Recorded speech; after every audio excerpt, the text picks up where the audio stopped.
Olá, pessoal, tudo bem? Estamos então aqui para mais um episódio, histórias incríveis aí do meu pai, Miguel Duarte. Bom, gostaria de convidar você para então se inscrever no canal, né, no YouTube, Miguel Duarte Neto El Toro. E sobre o significado do El Toro, nós temos um outro vídeo e que eu convido também você para assistir o significado dessa expressão, porque El Toro é muito engraçado, muito interessante e inspirador até, eu diria, viu? Ahn, E eu tava aqui já viajando, falei assim, nossa, representa tanta coisa, mas deixa o pessoal assistir outro vídeo. Bom, gostaria inicialmente de agradecer a Sueli, do Kuruma GTK, que sempre tem nos apoiado, né? Pai, e você ganhou um presente hoje? Fala um pouquinho. Ganhei. Ganhei uma Já caramanhola. foi mimado já. Ganhei uma caramanhola do Thiago da Studio Racer. Obrigada, A Thiago. melhor oficina especializada em bicicleta de competições aqui em São Bernardo. No ABC em geral, a preços populares, atende toda a gama de ciclistas, de triatlon, de ciclismo, iniciante, bicicleta de competições e é uma revenda autorizada também. Então compareçam lá. Estúdio Reis. E obrigado ao Studio Racer e ao Thiago por estar nos patrocinando também nesse episódio. Obrigada, Thiago. Espero que em breve você esteja aqui conosco também, conversando um pouquinho com meu pai, né? E vocês trocando aí toda essa história que vocês têm em relação ao ciclismo. Bom, pessoal, o episódio de hoje temos aqui ainda, né, alguns elementos. Vamos falar aí sobre algumas histórias que remetem aí, que representam, né? Nós estamos aqui com o moletom da COB, Comitê Olímpico Brasileiro. Comitê Olímpico Brasileiro, e esse outro aqui? Seleção Brasileira de Ciclismo. Seleção Brasileira de Ciclismo, muito bom. Pai, falando um pouquinho da Caloi, até para aproveitar, né, a sua representação aí, o que representou a Caloi na sua época para o ciclismo brasileiro? A Caloi tem história. A Caloi, a gente conhece a história pelo Guido Caloi, pai de seu Bruno, que também o pai dele montou a fábrica de bicicletas aqui no Brasil, há 100 anos atrás, eles têm história. Na realidade, a fábrica de bicicleta veio em meados de 40, 50, mas já representavam a marca Caloi no Brasil. Aliás, fundada por eles no Brasil. Então, ela foi a inovadora do ciclismo pós-anos 60. Já tinha uma equipe da Caloi, corria grandes ciclistas como Nelson Consentino, pai da Fernanda Vera, Parou. Como é que chama a menina? Vera Lang. Então, volta um pouquinho. Não, pode continuar. Tá, depois você corta. Bom, Nelson Consentino, grande corredor da Caloi. Vários corredores que passaram pela Caloi e fizeram sua história no Brasil e na América. Tivemos Cláudio Rosa, um grande ciclista. Corá, grande ciclista. Depois veio, nos anos 70, veio a equipe monstro Caloi, que dominou aqui a América do Sul inteira. Tivemos vice-campeão mundial, vice-campeão pan-americano, vencedor da Volta do Uruguai, primeiro, segundo, terceiro, Chile, grandes competidores. Mas o fato importante da Caloi foi que a Caloi, quando o seu Guido Caloi estava para falecer, ele falou com o filho dele, olha, faça tudo o que você quiser na Caloi, mas nunca tire a equipe de ciclismo, porque o ciclismo é a veia da família Caloi. E assim foi-se. Então, mesmo quando o seu Guido estava vivo, o seu Bruno, que assumiu a direção, continuou com a equipe da Caloi, mesmo na época de uma crise muito grande que teve, eles continuaram tendo a equipe da Caloi, com o apoio também do Sr. Fortino, que era um diretor sócio também da Caloi na época, e continuaram. E a Caloi representa o nosso ciclismo hoje. Por quê? Porque antes da Caloi não existia bicicleta de competição para vender no Brasil. Nenhuma marca. O que a gente tinha, algumas bicicletas que alguém trazia de fora e peças que traziam de fora algumas coisas e se montavam as bicicletas. Então, quando alguns corredores iam correr lá fora, traziam uma bicicleta ou outra, vendia, fazia um mercado aí, um mercado negro, mas de peças de segunda linha. Mas nos anos 70, a Caloi começou a trazer bicicletas de competição. E eu lembro que eu estava na Caloi e a primeira bicicleta de competição que veio foi uma Moto Bekami, que aqui no Brasil foi nacionalizada como Caloi. Também foi a época que surgiu a Caloi 10, que é um quadro de tubo de aço que vendeu-se milhares no Brasil. E pós essa Moto Bekami, a Caloi também trouxe outras marcas de bicicleta, que começaram a servir o mercado de ciclistas no Brasil. Então, o que não se tinha para comprar, começou a ter-se para comprar.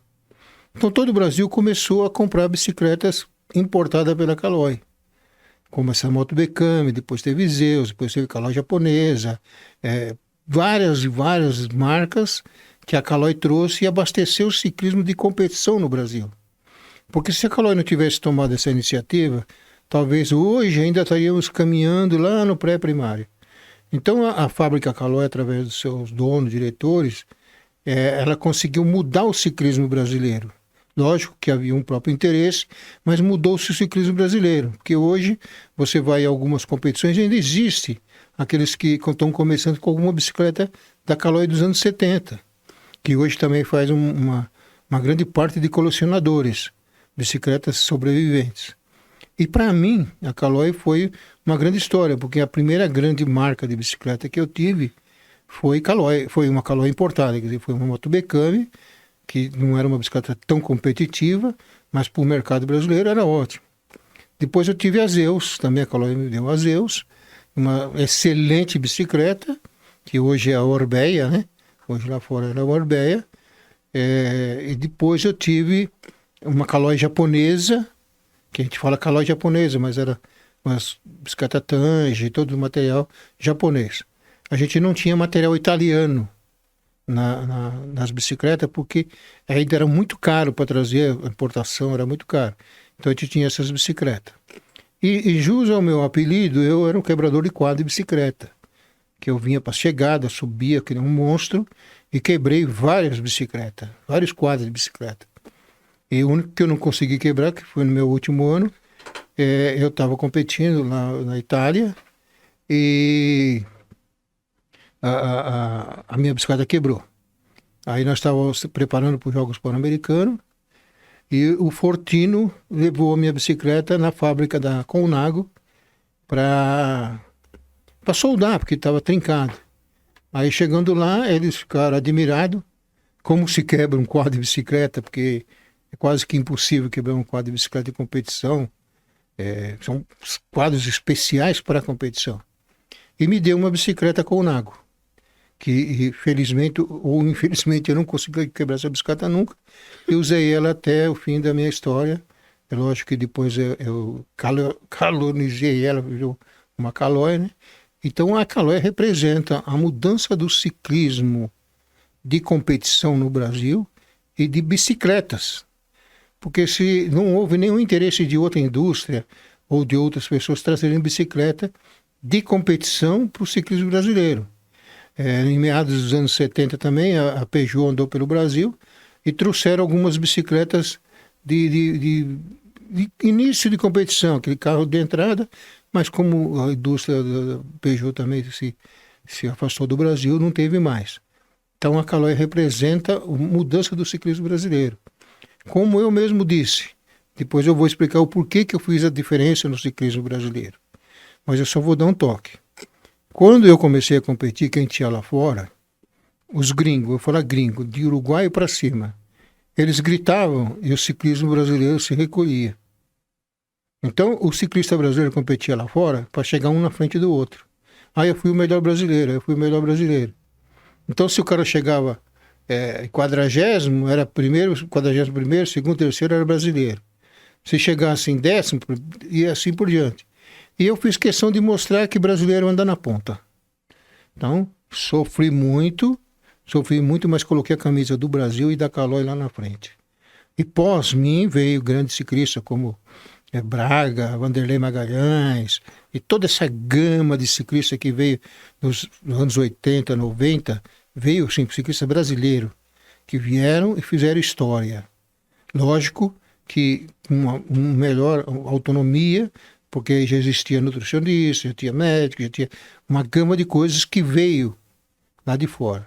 Depois que eu mudei, que eu fiz mostrar que o brasileiro é ciclista igual aos outros, que falta só treinamento, mudou a história do ciclismo. E isso também graças à Caloi, porque nós fomos patrocinados muitos anos e a Caloi nos levava a competir lá fora. E na sua época, todo mundo queria fazer parte da equipe da Caloi, né? Era uma grande referência. Funcionava assim, todo cara quando começava a competir, ele se espelhava na Caloi. Então, duas grandes equipes em São Paulo, Brasil, Caloi e Pirelli. E depois tinha outras grandes equipes do interior, de Americana, de Araraquara, de Jundiaí, de Campinas, grandes equipes, e fora do estado também. Santa Catarina, BESC, Rio Grande do Sul, vários, mas todo ciclista, o sonho deles era competir na Caloi. Certo. E eu tenho o privilégio de falar que alguns corredores me procuravam, quando estava no auge, e falavam assim, como eu faço para correr na Caloi? E eu falava, eu ensinava, eu sempre ensinei, treina, treina e treina. Então a Caloi, ela faz parte do ciclismo brasileiro. Hoje não está tão atual dos antigos, porque tem grandes equipes sem ser a Caloi. E para você ter uma ideia, quando alguém ia pedir um patrocínio para uma equipe, as pessoas falam assim, vai na Caloi, pede patrocínio da Caloi. Então a Caloi chegou a patrocinar várias equipes em vários estados, como Santa Catarina, Porto Alegre, no Paraná, entendeu? Eu mesmo competi para a Caloi do Rio de Janeiro, no meu último ano de Caloi, levando o nome da Caloi numa equipe do Rio de Janeiro. Interessante que você comentou que foi um pedido do seu Guido para o Bruno, né? Enquanto ali, um pedido de pai, que o filho fez questão de atender, né? E como isso foi importante para marcar o nome da Caloi na história do ciclismo, né? E ser ali uma grande referência para tantos ciclistas da época, né? Então, pode ser que não, se a gente for olhar comercialmente, não dá, podia até não dar nenhum lucro, né? Mas o quanto isso foi importante para marcar o nome da Caloi na história do ciclismo brasileiro, e até hoje é uma grande marca, uma grande referência, né? Qualquer pessoa que vai comprar uma bicicleta sempre pensa na marca. Então, você falando isso, eu lembrei que você tem uma empresa igual com seu marido, a VS Bike, e eles estão também comercializando Caloi, estão recebendo pedido de bicicletas Caloi. Isso, mas a gente vai falar sobre isso fala. Mas voltando ao assunto, o interessante da Caloi no Brasil foi o seguinte, ela, além de o senhor Bruno Caloi patrocinar a equipe da Caloi, co-patrocinava outras equipes, como eu já falei, Caloi de São Bernardo, etc., ele também era presidente da Confederação Brasileira. E ele sempre, uma coisa que eu sempre admirei nele é o seguinte, ele era caloiano, como a gente falava, mas ele dava grande valor para outros ciclistas que não eram da Caloi. Uhum. Então, por exemplo, o Wanderlei Magalhães, que veio lá de Goiânia, ele observou, ele também dava palpite na equipe, porque ele era interessado, e outros grandes ciclistas que ele observava, Laércio Pojuca, da minha época, outros grandes ciclistas, mas eu lembro o seguinte, todo mundo queria correr na Caloi. Como todo mundo queria ser campeão da 9 de julho. Uhum. Eu, por exemplo, ganhei a 9 de julho. Calma, por falar em 9 de julho, nós temos um vídeo que você conta ali a sua... todas as provas, né, que você participou, que foram algumas, 9 participações, campeões 77. E nesse vídeo você fala de uma polêmica, né, no ano de 78. E aí, diretora, a gente fala um pouquinho sobre essa polêmica neste vídeo ou o pessoal vai assistir o outro vídeo? É bom dar uma dica. Fala, dá só um petisco, assim, um aperitivo. Em 78, eu como fui sempre um ciclista polêmico, porque eu era o touro, eu queria ganhar todas as corridas e treinava para isso. Em 1978, na prova 9 de julho, eram 2 etapas, uma etapa no sábado e uma no domingo. Tive o privilégio de ganhar uma das mais duras, que veio de São Vicente a São Paulo pela Imigrantes, na inauguração, depois teve pelo externo de Interlagos, também outra quilometragem alta. E nesse ano de 78 também teve essa chegada, veio de São Vicente, chegamos na Paulista, eu cheguei no pelotão, E para mim ser o primeiro brasileiro, quer dizer, não teria condição de ser nem ser primeiro e segundo, porque chegaram 2 ciclistas escapados. Um de fora, né, e um brasileiro. Não, aliás, 2 ciclistas de fora escapados. E eu queria ser também, como não tinha chance mais de ser o primeiro no evento geral, foi bom, eu tenho que ser o primeiro brasileiro. E para mim ser o primeiro brasileiro, como eu cheguei no mesmo tempo do pelotão, eu tinha que ganhar lá em Interlagos a prova do segundo dia, independente do tempo do primeiro e segundo. E foi interessante, porque naquele tempo, na prova lá de Interlagos, volta assim, volta numa chegada, volta assim, volta numa chegada, que valia, na época, uma Caloi 10. O prêmio era uma Caloi 10. E eu ganhei algumas chegadas e faturei lá várias bicicletas que tinha que dividir com a equipe, naturalmente. E quando foi para a última, para a chegada final, nós estávamos num pelotão mais ou menos de uns 30 ciclistas. E eu sempre avaliei o ciclista que vinha para a chegada. E eu vi que dos brasileiros, dificilmente algum ia ganhar de mim, porque eu sabia que eu estava num ponto alto. Vindo historicamente, as primeiras corridas do ano 78, eu não conseguia ganhar das provas de circuito. Até que eu descobri a solução de ganhar. Tinha o Joraci Mariano de Barros, lá de Dayatuba, muito rápido, ele começou a ganhar as provas no ano 78. E depois eu fui estudando e cheguei à conclusão de como eu teria ganhado dele. Então, na prova antes de 9 de julho, eu fiz alguns testes e eu vi como teria ganhado dele. Mas 9 de julho não é Joraci Mariano só, é um Brasil inteiro querendo ganhar. E tinha a equipe do Chile. Na equipe do Chile tinha Miguel Magalhães e Sérgio Aliste. Fernando Vera, todo esse pessoal fera.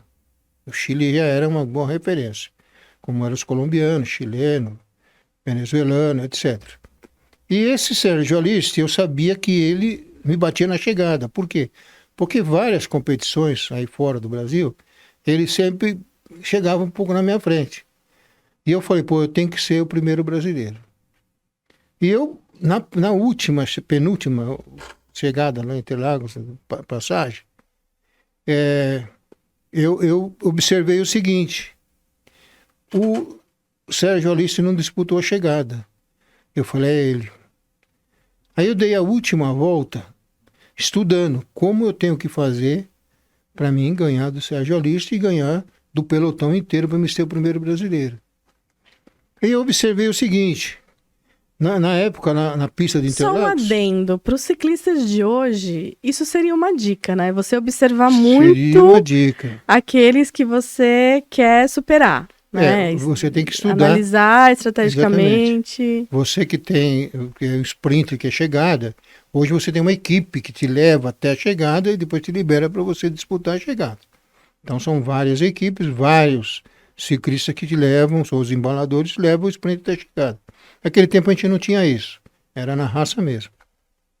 E eu observei que o Sérgio Aliste não fez a chegada. Eu falei, guardou energia para a última.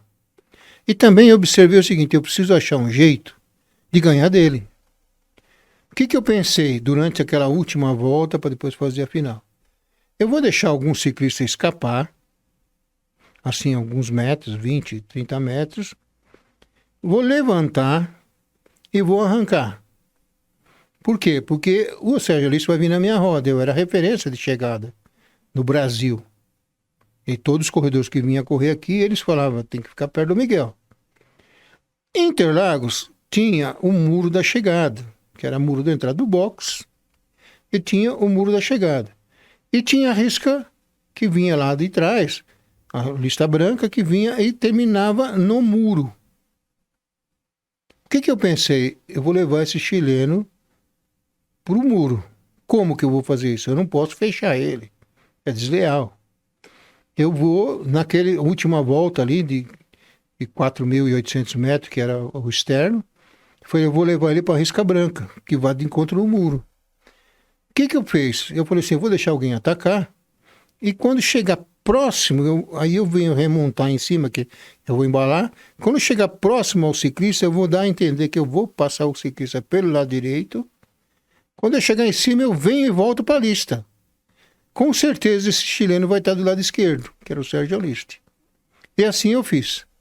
Na subida eu deixei um ciclista escapar, pegou 20 metros, e ele veio. Olha o que chegou na hora de eu levantar, embalei.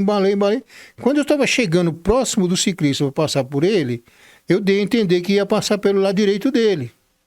Mas quando eu cheguei a 3 metros dele, eu fui para a esquerda.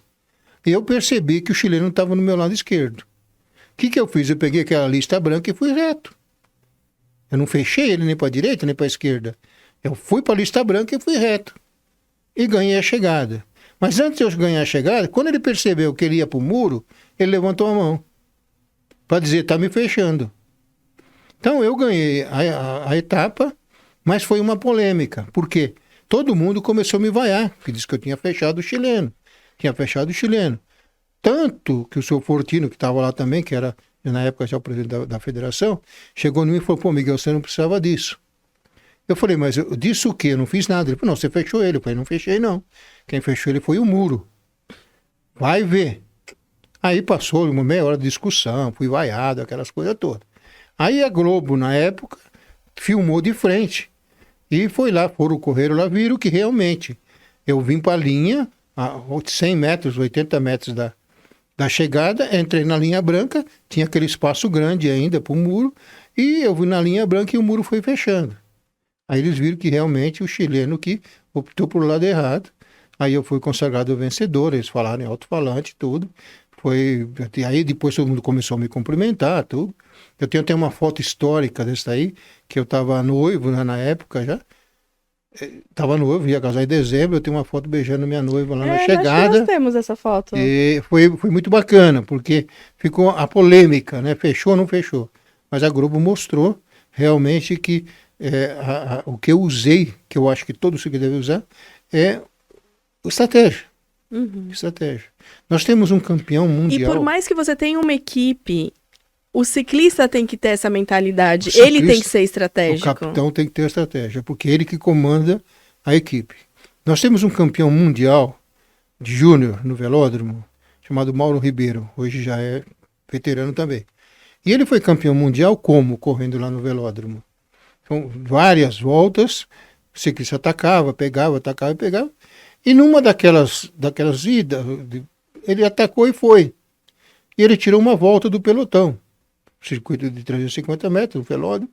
Ele tirou uma volta. Quando os gringos, mundial, se tocaram, júnior, mas são competição mundial, se tocaram que ele estava com uma volta na frente, começaram a gritar para tem que largar, e veio o final da prova, ninguém conseguiu tirar a volta dele e foi campeão mundial.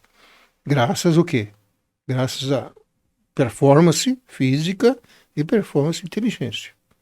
Tanto que esse ciclista foi o único que ganhou uma etapa na Volta da França até hoje. Tem que tirar o chapéu para ele. Então essa estratégia, eu lembro que quando eu falava, que eu dava palestra, eu falava, tem que usar a cabeça. Eu, por exemplo, observava os ciclistas competindo, eu olhava o pneu dele estava baixando, eu olhava se a roda tinha quebrado um raio, estava balanceando, eu observava a feição do ciclista, se ele estava desgastado, porque as provas naquele tempo 180, 150 quilômetros, principalmente Interlagos que a gente fazia, aquilo era mortal. A gente tinha que fazer 90 quilômetros com uma garrafinha uma caramanela de água de 500 ml. Que não é que nem hoje que você tem à vontade. Então, era mortal, você tinha que estudar o adversário. E graças a essa estratégia que eu aprendi lá no Exército, eu aprendi ao decorrer do tempo, eu posso garantir uma coisa. Tive alguns treinadores, né? Parentes treinadores, mas nunca me ensinaram nada. Eu observei. 2 ou 3 coisas, mas eu observava. E esse é um dos elementos fortes, uma das dicas que você pode hoje dar para os ciclistas. Que seja uma simples caminhada daqui até ali, você tem que fazer um planejamento de como você vai começar ao longo desse percurso, como você vai terminar, como você vai voltar, né? Como a gente falou no episódio anterior, todo esse esforço.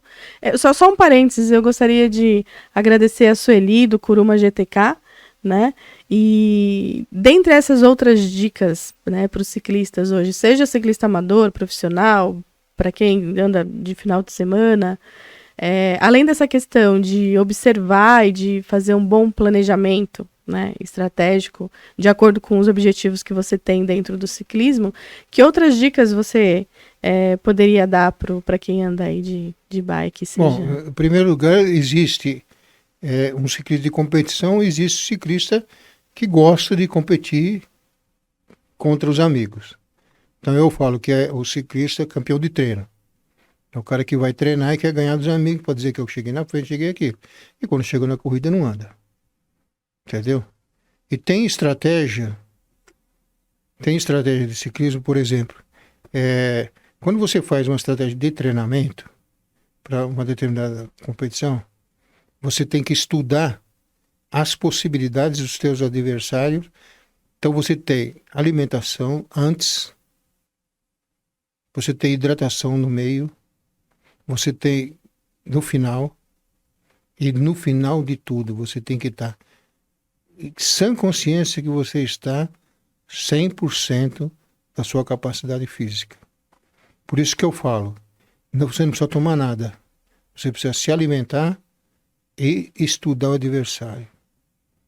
Por exemplo, mais para frente eu vou contar sobre os Jogos Pan-Americanos de Porto Rico, no qual eu perdi a chance de ser um primeiro ou segundo, fui oitavo por um erro de estratégia da equipe, entendeu?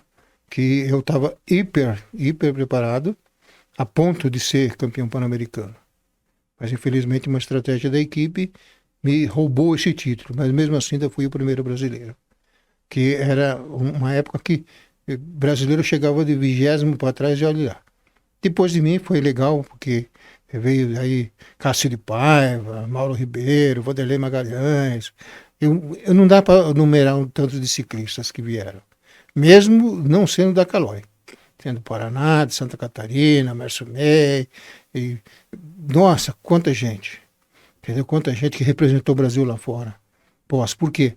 Porque eles abriram a história, eles começaram a ver que o ciclismo é estratégia, pulmão, determinação e disciplina.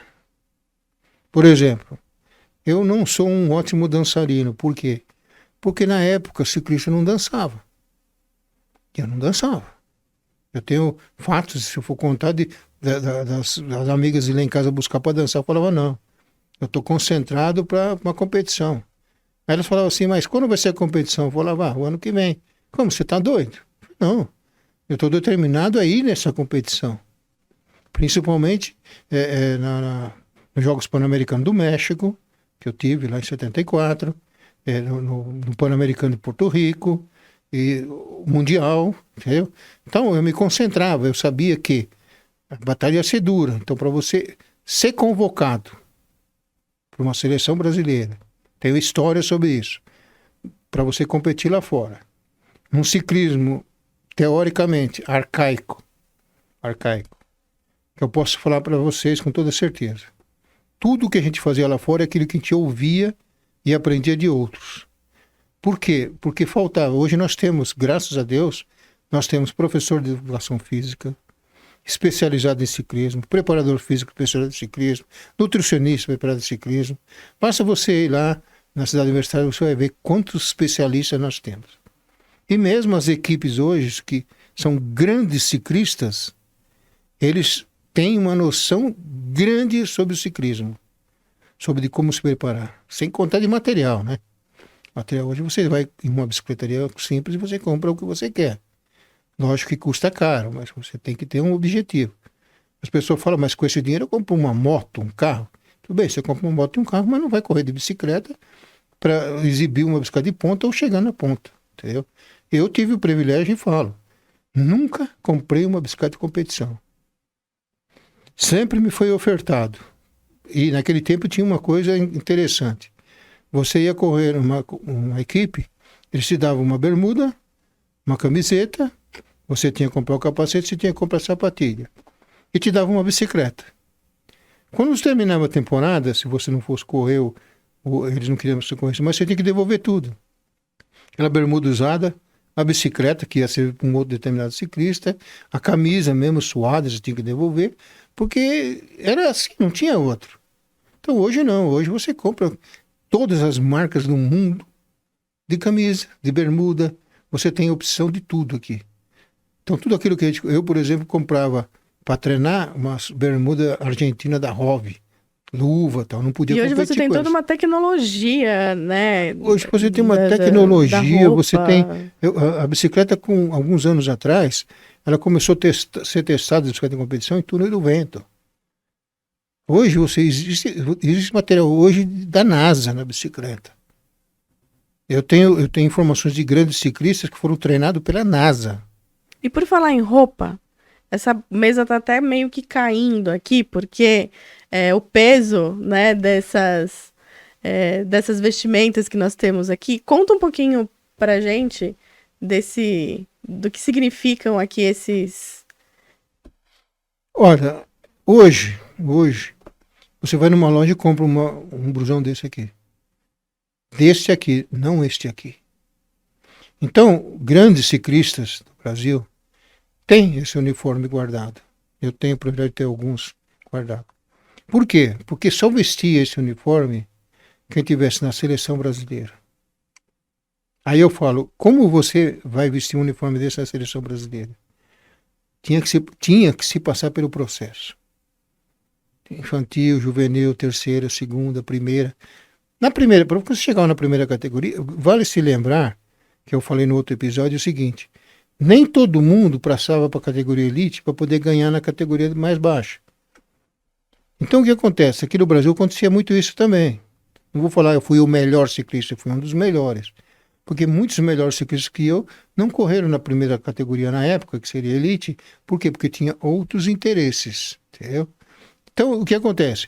Esse blusão aqui, para mim, conseguir um blusão desse aqui, eu tinha que estar no top dos top. Não era no top dos 10 mais, era no top dos 4 mais.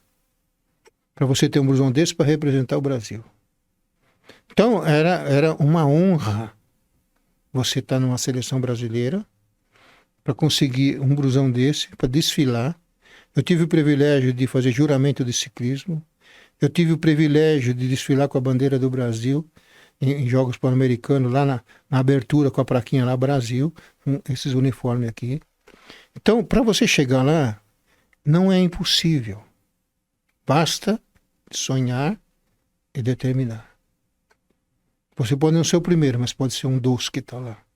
Como eu aprendi. Você pode não ser o primeiro, mas pode ser o segundo ou o terceiro. E qual a sensação de estar representando o seu país? Porque você tá lá, não é só por você, né? Representando toda a sua história e tudo que você fez para estar naquele lugar. Eu acho que existe talvez um peso de você estar ali representando o Brasil. Então, o que se sente nesse momento, assim? Olha, eu estava conversando com um amigo meu agora há pouco, o Lorival, que nós falamos dele, e nós estávamos falando sobre ciclistas da minha época. Então, do Rui Campoy, de N ciclistas, que tinha Peregrino, outros ciclistas que tinham bicicletaria e tal, e a gente conversava lá no passadão, poxa, como eu queria ter uma camisa da Seleção Brasileira de Ciclismo. Se nem de futebol não tinha para vender. Então o peso disso aqui, o que significava? Significava, principalmente eu que fui militar, isso aqui significava honrar a pátria. Honrar a pátria. O maior sonho meu e de muitos ciclistas é estar lá naquele pódio em primeiro lugar, tocando o hino nacional brasileiro. E a gente vestia esses agasalhos da seleção brasileira com muita honra, com orgulho. Alguns ciclistas eu sei que tinham vergonha. Por quê? Porque eram bons ciclistas do Brasil, eu estava lá. Mas não se igualava como homem igual a todos. E eu tive muito exemplo dos pracinhas brasileiros que foram lá na guerra e honraram o nome Brasil. Então, quando eu colocava uma camisa dessa, um uniforme desse, e ia competir, além de sentir-se um brasileiro, eu sentia que eu estava homenageando ao Brasil. Tanto que eu tinha um objetivo, na minha mente sempre foi assim. Enquanto eu estiver andando no pelotão, na ponta, no pelotão, ou até no meio do pelotão, no fim do pelotão, com a camisa do Brasil, eu estou lá. A hora que as minhas forças acabar, que eu não tiver mais condição de acompanhar o pelotão, eu paro. Por quê? Porque o nome do Brasil, que hoje, infelizmente, não é como antigamente, o nome do Brasil é uma honra. Então, esses aqui eu guardo de recordação e eu espero que meus filhos vão guardar, minha filha, como você vai guardar, para falar assim, olha, o meu pai ganhou isso aqui com muito esforço. Minha neta vai falar assim, o meu avô competiu com isso daqui na época que era difícil. Então hoje você vai numa loja de esporte, você tem qualquer blusa que você quer comprar de qualquer país. Mas essa daqui e outras que grandes ciclistas do Brasil têm guardada, foram muito suor e com muita honra. Com muita honra. Então o peso é de 1 tonelada, cada uma, para arrastar. Às vezes eu fico estudando como que os egípcios lá colocavam aquelas pirâmides lá em cima. E eu fico imaginando como que eu consegui chegar a vestir uma camisa da Seleção Brasileira de Ciclismo e andar lá no meio. Andava lá no meio.